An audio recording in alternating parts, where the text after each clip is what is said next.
Hello everyone, this is Brian Stosh. And I'm George Zeeks.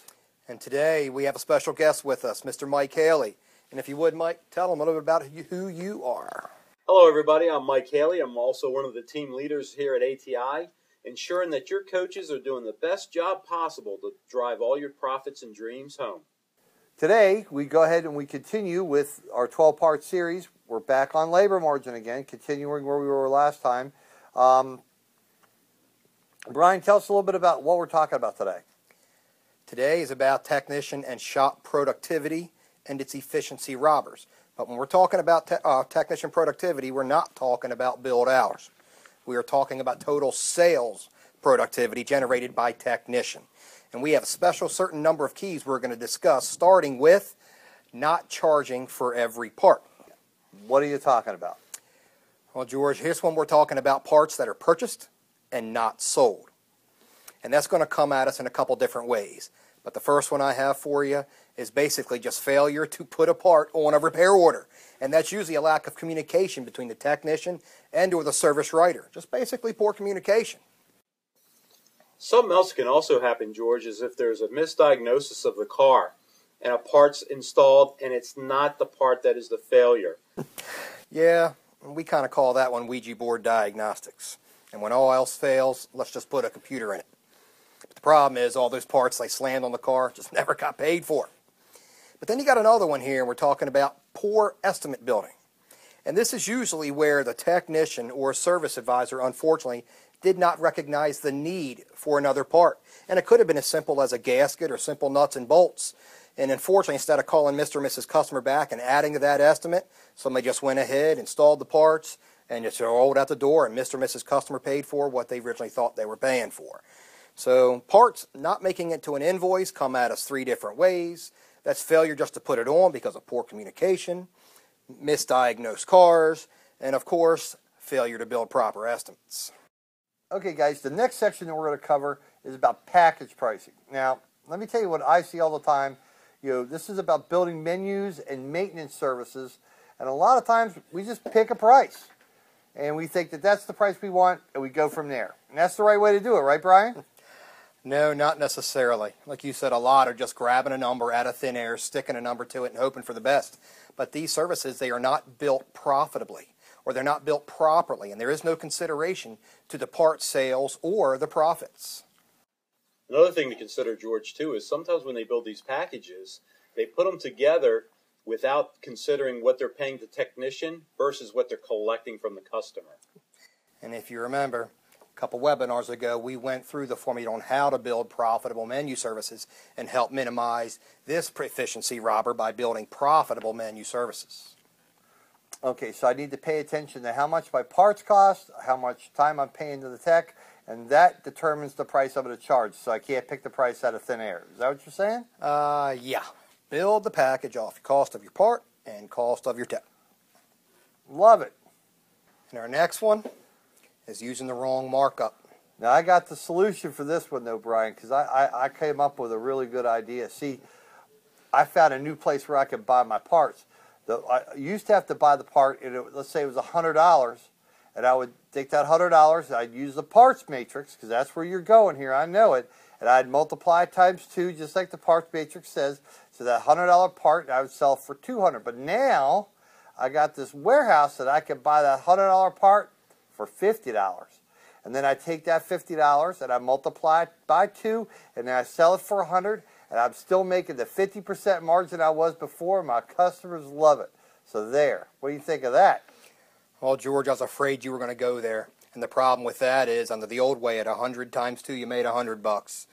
Now, looking at your $50 part times 2, you're only making $50. So you tell me what the problem with that is. George, I already know what the problem is. Mrs. Zeeks called me and told me the checkbook's a little lighter. Well, that's bad.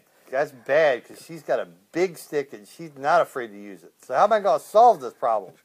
Well, you solve this problem by using a different pricing policy or different matrix based off of where you buy. Here at ATI, we're going to recommend using 3 different levels of matrix, one for a jobber, one for your dealer, as well as one for your WDs.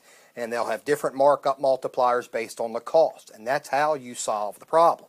My system holds one matrix, so How am I going to do this now? 3 different matrix? How am I going to do it?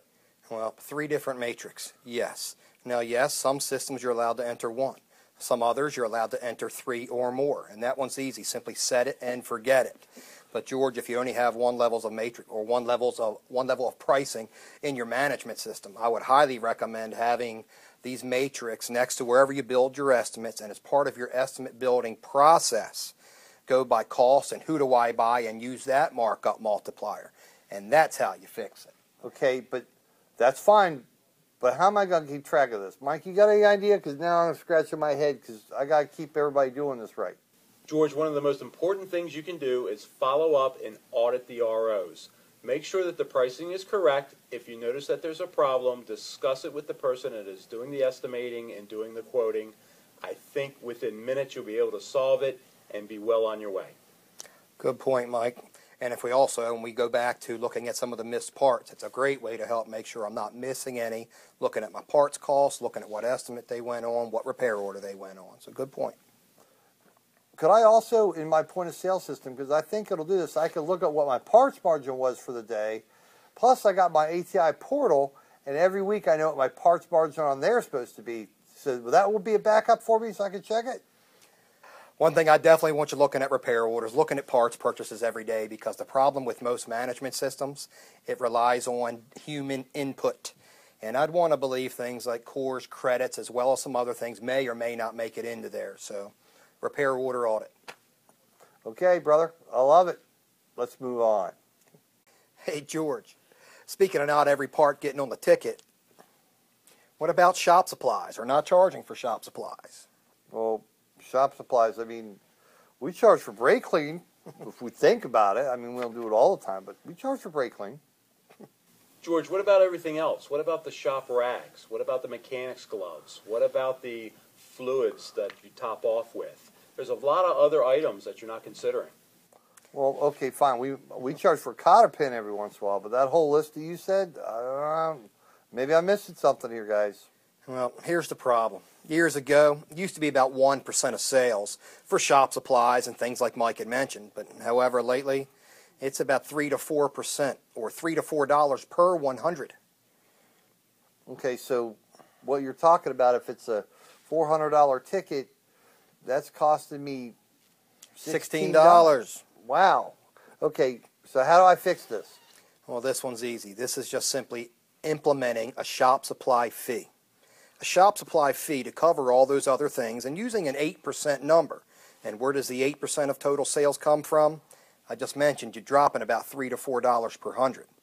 And we talked about markup multipliers. You like your 2-time multiplier and a 50% gross profit.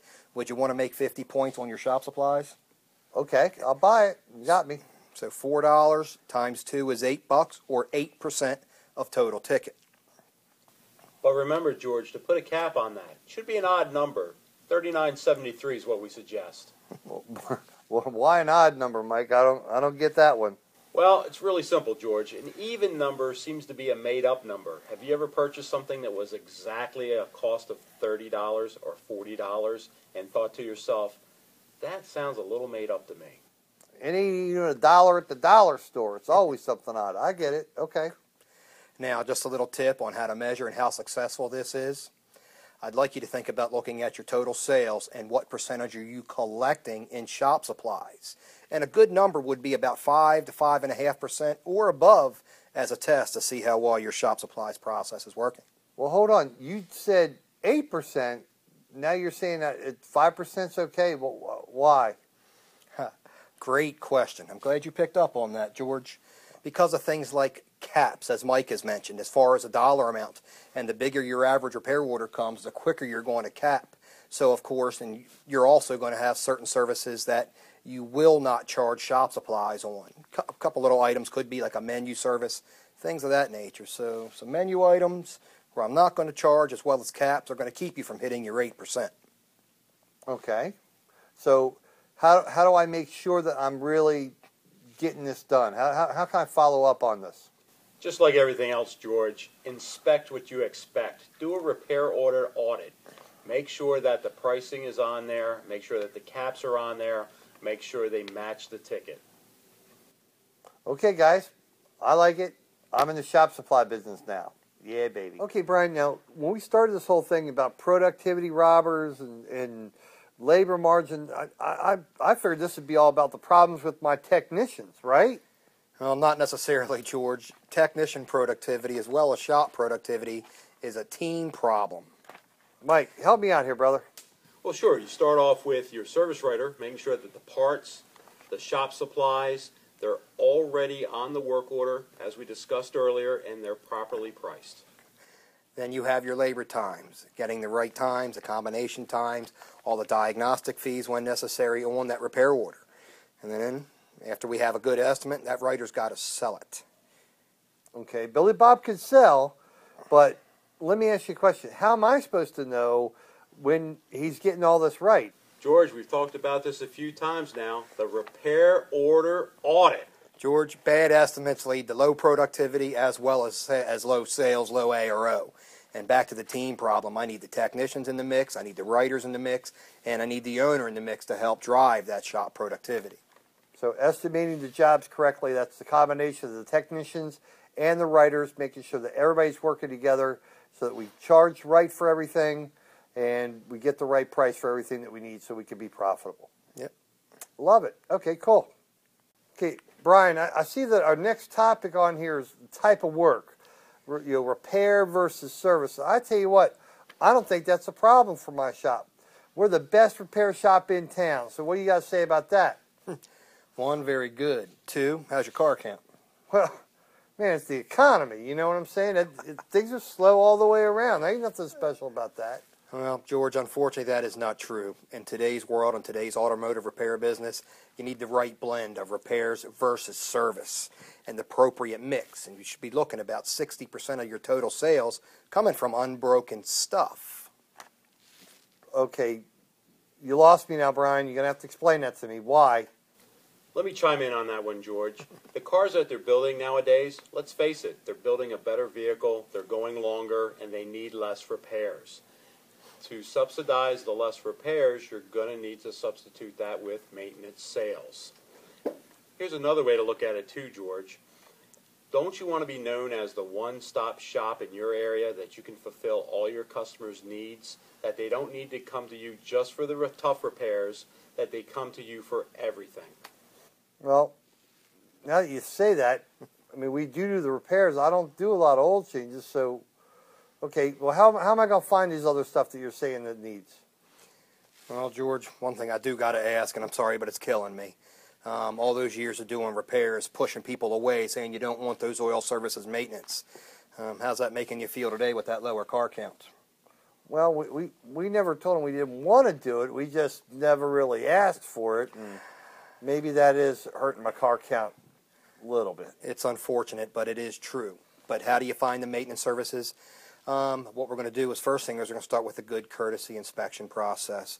Just checking the total car just to make sure Mr. and Mrs. Customer are aware of everything, whether it's the problem they came in for, mileage recommended services, or scheduled maintenance. You're going to build trust, you're going to educate customers, and you are going to be a full service shop. And you are going to have a great prepared estimate and deliver a nice presentation to help get that customer see the value and doing the services that you and I both know they need. Okay, I got it. But how am I going to, is this going to change the way I run my shop? Well, George, it may change the way that you staff your shop. My ATEC's doing all that stuff. Follow me on this one, George. You absolutely still want your A-Tech to be doing your A work. You want your B technician to be doing B work. And you're going to want to employ some C technicians that can do this easy maintenance services so that you can remain profitable. Okay, so, my ATEC, he's not going to do oil changes anymore? George, think of it this way. Would you pay a $30 an hour technician to do a $29.99 oil change, or would you rather pay a $12 an hour C technician to do your $29.99 oil change? Well, that makes sense. I could do that math. I'd make more money if the C Tech was doing it, I guess. Exactly. That's what we're trying to improve and improve our profitability. Okay, so Brian, I understand what Mike's saying. Can you wrap this up for me? Give me a big picture thing here. I think you're asking me how you get started there, George. First, I'm going to tell you to build your packages. Build your maintenance packages. Build your menu services the way we've discussed in the past. Look at your staffing model. Build the model to be able to have the C technicians or general service technicians doing the maintenance services to help reduce your maintenance cost. Focus on the proper mix. Quick way to look at that is look at your sales by category reports. Look at your missed opportunities, belts, hoses, filters, fluids, and so on, and drive the dollars, because that's where your production and your profitability is. Okay, Brian, I want to talk about this next subject here. This near and dear to my heart. As Ron White would say, coupons, because I love coupons, and my customers love coupons. And when my customers come in my store, I got coupons at the counter in case they forgot to bring their coupon. We give them a coupon right then and there. So what do you got to say about that? Well, George, I got a lot to say about that, but I'm going to start with 3. And coupons have 3 major effects on your business: lost sales, decreased production, and increased labor costs. What kind of discount you give on your coupons? 10%. Wow. Everybody gives 10% every time they come in. The customers love it. I bet they do. But now let me ask you this. How are you going to feel about this when I tell you that you're losing sales? Why? Because you're giving 10% of it away every time a customer walks in the door. Yeah. Now, decreased production. Why? Because you give 10% away every time a customer comes in the door. And then that increased labor costs. Let me show you a little example here on this one.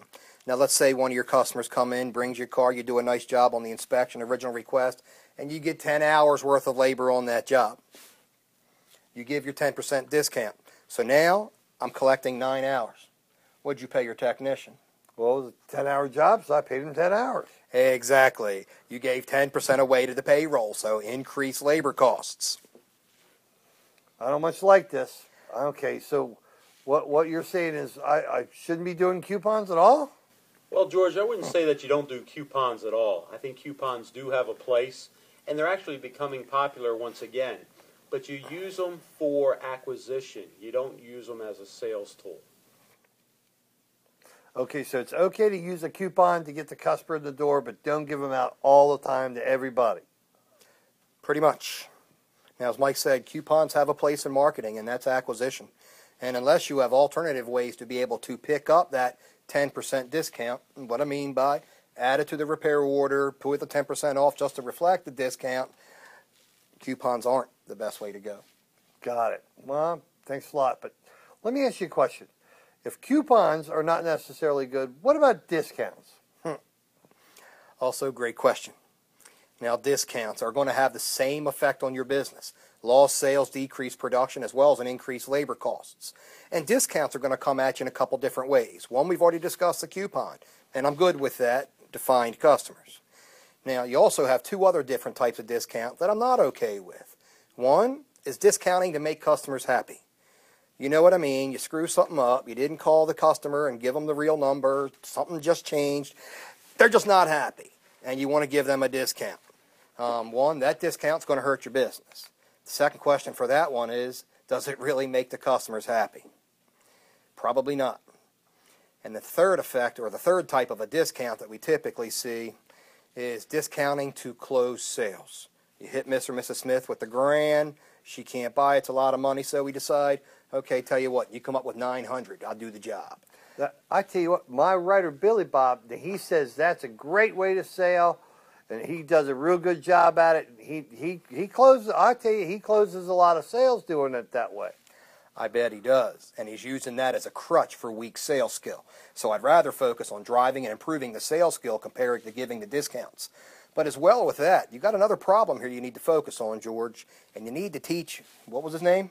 Billy Bob. Okay, you need to teach Billy Bob that now every time he goes to give that discount, his integrity is in question. What that means is you're hitting him with 1,000. They say no, but you'll do it for 9. All you're telling them is you're smacking them up front, and if you wouldn't get what I want, I'll be willing to do it for less. So now your integrity is in question. So now what do you think about that and your boy Billy Bob? Mike, he's saying it's like I'm at one of them stores with that permanent going out of business sign sitting on the front. Come on, brother. Is that what's really happening? Is it a crutch for Billy Bob? George, it absolutely is. There really should be limited uses of any type of discounting. George asked me how you should check that from time to time. Mike, how should I check that from time to time? RO audit, George. Check the paperwork. You'll find that Billy Bob is, again, doing this just as a crutch. He's not doing it to stimulate sales. Please, do an RO audit, correct the problem, and do it the right way. I got it. I'll do that RO audit, and if I catch Billy Bob using it as a crutch, I'll take that crutch, and I'll... Well, it's a family show, so I won't get into why I'll do. But, Enough said. so, Brian, I'm going to need some help here because we've covered a lot of stuff. We've covered 6 different things. Can you run over them real quick for me so that we understand exactly where we stand? All right, George, to wrap up productivity robber number 1, pricing, starting with not charging for every part, Also, package pricing, Using the wrong markup, not charging for supplies, poor estimate building, the type of work sold, repairs versus services. and your coupons and discounts. That's not coupons, it's coupon. You get it right now. Ladies and gentlemen, thanks for joining us. I'm Mike Haley. I'm Brian Stosh. And I'm George Zeeks. Thanks for watching.